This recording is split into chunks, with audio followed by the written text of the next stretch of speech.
Hey, it's your friend Choice CJ here, and I'm coming to you guys today with my Week 1 team builder for the UBC, aka the United Battle Championship. This is the inaugural week of Season 3, and I am excited to be the defending champion of this league. We are the Baltimore Oriolus. We are going to do our best to defend our title, starting in this very first week, against our opponent, the ImmortalMence, coach of the Hague Hawluchas. Hopefully I said that right or close to correct. But we'll talk about his team real quick, go over the mons, and then we'll talk about what's been happening with this team so far. He has Volcanion, Gliscor, Sylveon, Virizion, Fortress, Galvantula, Skuntank, Druddigon, Porygon 2, Mega Pinsir, and Mismagius. So a lot of threatening mons. He's got a couple mons with 4 times weaknesses like Gliscor and Virizion, and what do you call it, Fortress? But it was a little bit worse up until a couple of days ago. So my good friend RG the Awesome was the original owner of this team. It was the New York Metagross, but RG had to drop out just due to some conflicts in his schedule, and the ImmortalMence was able to pick up the team and immediately made some changes to the team right off the bat. He had a Hitmonlee instead of the Virizion, dropped that, giving up the rapid spin and the knockoff and stuff like that in exchange for the speed and the setup power of the Virizion. He did, though, pick up a Skuntank to kind of pick up the slack from the Hitmonlee. It has Defog, obviously, to serve as a hazard remover, and he gets moves like Sucker Punch and Pursuit, so it provides some good utility in that sense. You know, also, it's always nice to have Toxics that hit 100% of the time. So that's nice. And then he also, RG, he's a true lord. He drafted a Palpitoad with his last overall pick, and ImmortalMence quickly dropped that for a Mismagius, which is looking like a really big threat anyway. So those are the changes that he made. All around, it probably did improve the team, I think. He gave up a Rhyperior, a Palpitoad, and a Hitmonlee. He got some pretty threatening mons in return, so I think overall it's a net improvement. I don't really know anything about ImmortalMence, but I've heard, word on the street is that he's a pretty decent battler. So we are going to see how this goes, and we're going to do our best. I've brought a team of 6, as you can see below, and we'll go ahead and hop right on into it. So first off, we do have Mega Lopunny with Substitute, Return, High Jump Kick, and Fire Punch. The reason I wanted Substitute is because if Lopunny gets a kill on something, it's a free invitation into the Mega Pinsir, as long as the rocks are not up on my opponent's side of the field. And so I wanted to bring Lopunny, but I didn't want it to be basically setup fodder for the Pinsir.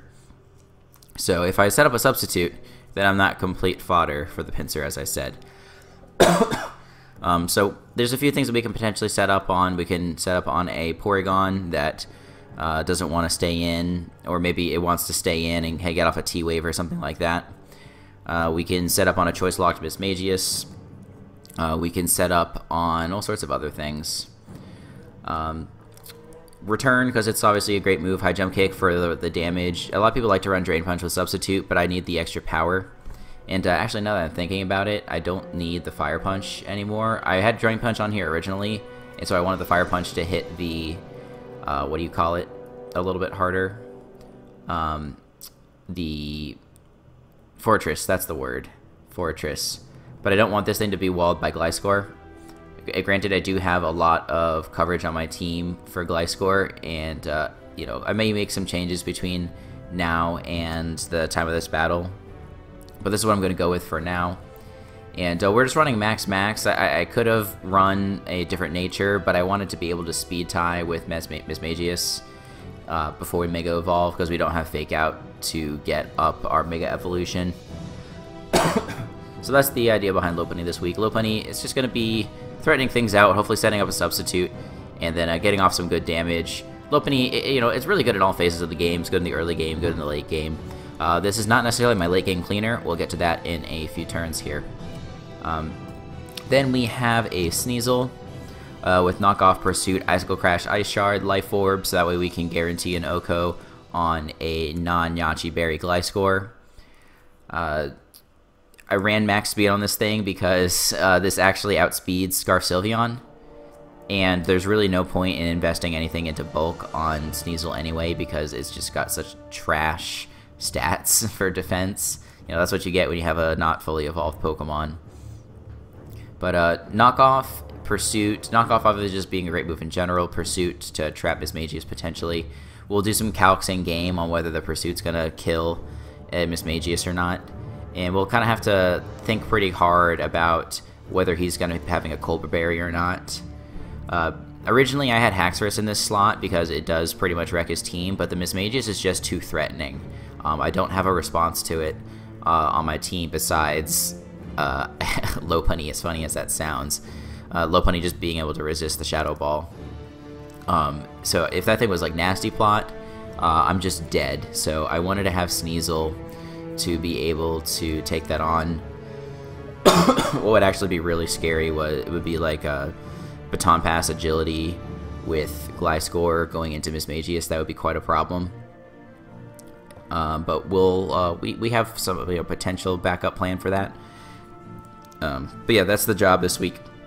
And it just does nice damage to things like Galvantula, to things like Virizion, to Druddigon, stuff like that. So, this is not just here for the Mismagius. It is fairly decent against his team. But yeah, I wanted to bring this over Haxorus because I needed something to be able to outspeed and hit super effectively on Mismagius. Next up, we've got Mjolnir, the Zapdos, with Thunderbolt, Hidden Power Ice, Defog, and Roost. I didn't want to pack Defog on this thing, but the fact that he has Fortress with potential spikes and Galvantula with potential Sticky Web meant that I really couldn't afford not to bring Defog. Could have put Rapid Spin on the Blastoise, but I wanted all 4 moves on the Blastoise, as you'll see in a moment. Shardy Berry, I'm not still 100% sure on. I might talk to some folks and see what they think about it. It's to potentially take a Stone Edge from Mega Pinsir. And it's tough because he might not have all the coverage in order to hit. Like he has to run, if he's gonna run Swords Dance, that's one slot. He has to run Quick Attack for Lopunny, so that's another slot. Then presumably you want moves like Return, Close Combat, probably not Earthquake, but probably Close Combat. And so if you want to run something like Stone Edge, you have to give up one of those slots. But seeing as how Zapdos is my best counter to Pinsir, he might bring that just to counter my Zapdos. And Zapdos, while it's not bad against the rest of his team, like it outspeeds Volcanion and can hit the Gliscor super effectively with HP Ice, it doesn't do a whole lot else defensively. So it doesn't need as much HP like from Leftovers recovery and stuff, and we have Roost anyway to heal ourselves back up. So yeah, I just don't want to have an obvious counter, him prepare a counter to my counter, and then not be able to do anything about it. Basically, the only way that his Pinsir could beat Zapdos is with a +2 Stone Edge, and I don't want to allow that to happen. So that's the reasoning behind this, and I would have loved to pack Volt Switch, but I just don't have enough moves to do it. So next up we have Leonardo, especially defensive, with Roar, Toxic, Rest, and Scald. This is the Volcanion counter. It does not get 3 KO'd by Steam Eruption or Fire Blast after your Leftovers recovery and stuff like that. And even if it's choice specs, Toxic is there just to wear it down. And the one thing that could be really scary on his Volcanion, because he probably looks at my team and he goes, okay, Blastoise is the obvious counter to Volcanion, or sorry, yeah, it's a Volcanion. What can I do to counter that? I can run Substitute. And that's why we had to put Roar on this thing. I originally had Rapid Spin, but if that thing gets behind a sub, I'm toast. There is nothing that I can do. I have to sack a Mon trying to kill it. Probably have to sack 2 Mons, because I have to get a safe switch into Zapdos, basically hit it with a T-Bolt, and then he can take out my Zapdos, and then go for something else. So I just can't afford to let that happen. Rest, so that way we can get back up to full HP. If something has a Toxic on it, we don't need to be hitting it with any moves, and we can just let it wear itself down with Toxic. And then Scald, obviously, because Scald's a great move, and it hits his team pretty well. That's gonna be Leonardo this week. It can do other stuff. It can take one Hyper Voice from a Sylveon, I suppose, and Pokemon like Druddigon aren't going to be able to damage this thing incredibly much unless they're offensive. We can get off a Toxic on the Druddigon and weaken it. We can get a Toxic off on, what are his other Pokemon? I can't remember. Like Porygon 2 would be really nice to get off on that. I put a little bit of speed into this thing just in case he decides to like speed creep with Porygon 2. I'm not even sure if that's possible. Let's see. He has to put a pretty significant amount of speed in order to speed creep the Blastoise, but I didn't think I would be missing the 16 EVs in anything else, so that's why we decided to go with that. Next up, we've got a Bronzong that is also specially defensive. Stealth Rock, Heavy Slam, Rock Slide, Firepower. Bronzong is a Pokemon that's definitely pressured this game. It can take on the Druddigon, take on the Sylveon, take on the Virizion, take on the Forretress, things like that, take on the Porygon. Definitely very pressured, so as much as I'd love to run something like Culver Berry on this thing, or whatever the Ghost Reducing Berry is, we can look that up right now. We can do this live. Not to make this take too much longer. No, we don't care. We're not going to do this right now. You guys can Google it. Stealth Rock to get up rocks, because that's important. Heavy Slam to hit Sylveon really hard. It also does like 67% minimum to a uninvested Mismagius. Rock Slide for the Pinsir, and for a Desperation move on the Volcanion, I suppose. You know, it's not really that we're going to take one, but we're going to, you know, maybe trying to hit it on the switch. But again, really just there for Pinsir, because we can take one of anything that Pinsir can do to us. Even a +2 close combat only does like 91%, assuming that he's Jolly. And then Hidden Power Fire for the Forretress. This thing doesn't really do a lot to Gliscor, but there's nothing we can do about it. And yeah, especially defensive, just to take on Sylveon a lot better and stuff like that. And then last but not least, we have Clostridium, the Reuniclus, with Trick Room, Psyshock, Focus Blast, Hidden Power Ice. If we can get him down to 4 Mons and have everything at like 75% or less, then this thing will win the game. Psyshock does really good damage to Mismagius, to Sylveon, to all sorts of other things. Focus Blast can hit the Skuntank, and it can also hit the Forretress. Hidden Power Ice hits the Gliscor. It also hits the Pinsir pretty hard, believe it or not. It hits it harder than Psyshock just because Pinsir's actually got pretty good physical bulk. The spread is so that we can live a excuse me, we can live a Shadow Ball from a Timid Specs Mismagius instead of a Trick Room. It's, again, you know, it's not really a good answer to it. I'm not trying to say that, but you know, if we're in a desperate situation late in the game, we can set up on that, assuming our Reuniclus is at full health.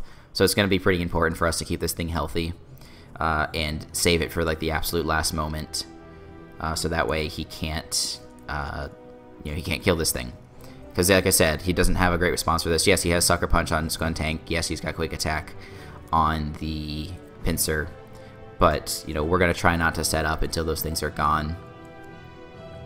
And we'll go from there. So that's the team. And I'm really hoping it does work. I watched the team recap from Mence, and he wasn't really thrilled with his team when he inherited it. I think he made some really threatening swaps, and I think that he's got a pretty decent team. You know, he said, you know, my goal is to not finish last this season. I think he's going to do much better than that. And hopefully, though, he does not start picking up wins in this first week. Hopefully, we can prevent him from doing that.